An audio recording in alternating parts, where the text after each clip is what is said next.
Hello, this is Gary from Texas on 8B and near Beaumont. And today I filled up this raised bed that I built. I put a layer of soil on the bottom.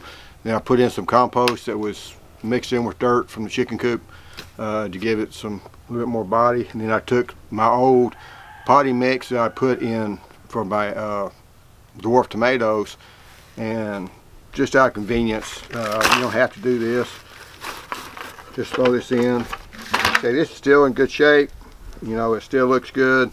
Still got some good structure to it. Still got some smaller, your smaller wood chips and stuff to give it some airspace and stuff. And then you just spread this stuff around. You want to get it pretty full because this stuff is going to compress.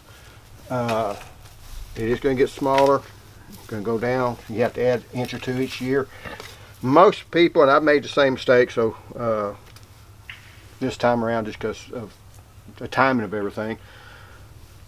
With raised beds, you probably ought to have like 90% regular mineral soil and 10% organics to it. It's probably plenty good in a raised bed setting.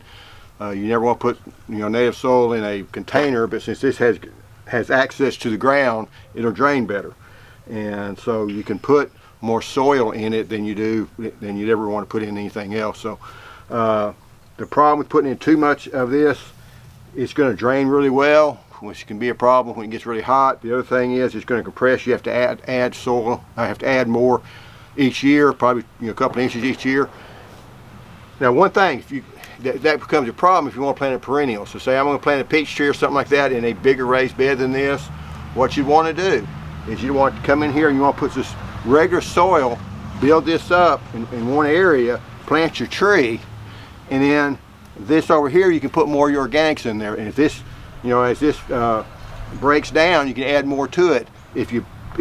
But this will stay high.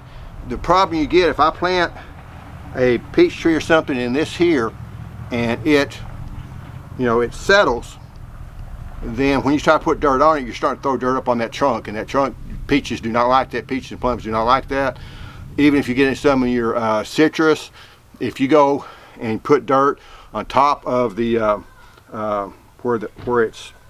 where you have the graft, and that graft, the stem above the graft throws out roots, you lose all your winter protection on that orange or the citrus tree. So that's something to think about. I'm going to be planting carrots out here today. Now carrots, what I do, and this has already been roughed up, you want to make sure your soil is good and moist, even wet, because they want to stay wet until they germinate, which is going to be a week to 2 weeks. Okay, right now it's been raining the last day or two. It's supposed to rain all the way through Monday. Good time to plant carrots because that way you don't have to water them. You want this soil to stay this dark color the whole time. You don't ever want to let it dry out.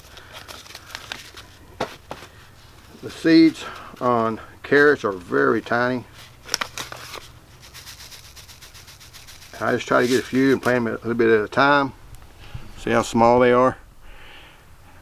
So just kind of sprinkle some up around. I don't really have a good way of doing this because I end up having a lot of seeds in some places and not enough in others. You can mix it with like cornmeal or something of that nature. That would help out. But honestly, if you plant enough seeds, it's okay. And I'm going to plant this whole pack of seeds, and this is plenty in this seed pack. Even if I get some areas that's too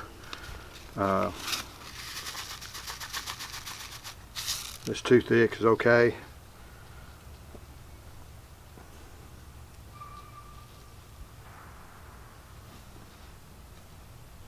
And just slightly throw them around. They're going to be okay. And this is kind of how nature does it. I know some people, they get carried away and they want to space all their seeds out just perfect, and they want to plant them in little rows. They're carrots. There's 750 carrot seeds in here. So yes, I'm going to have to thin some, but I've got carrots all over this. Okay, now if you want to, sometimes I'll do this, and that's about all the covering I'm going to be doing on these seeds. After I get off the Here in just a little bit, I'll pour some water on it. Everybody's seen people pour water. And just sprinkle it enough just to keep it wet. You don't want this stuff drying out. And like I say, they should come up. I am planting them late because I just wasn't able to be in the house for 2 weeks to be able to water them every day if I need to be. And it also was in a drought, so it was dry too. So I am late. What I'm trying to do is get these things up and growing, and it's going to be about 4 months before they make. So as far as putting compost on there that hasn't been heat treated, not too worried about that because these things aren't going to come off till March anyway. I'm just want to try to get them up and growing, so this spring they'll be the first to make. You can also plant them later in the winter time. Those tend not to be quite as sweet. Those spring carrots, because they're going to make later on in May. So but you can still do it. And if you're in an area that gets a lot of cold weather, that's the way you want to do it. But here in 8B and lower, you should be okay. So thank you.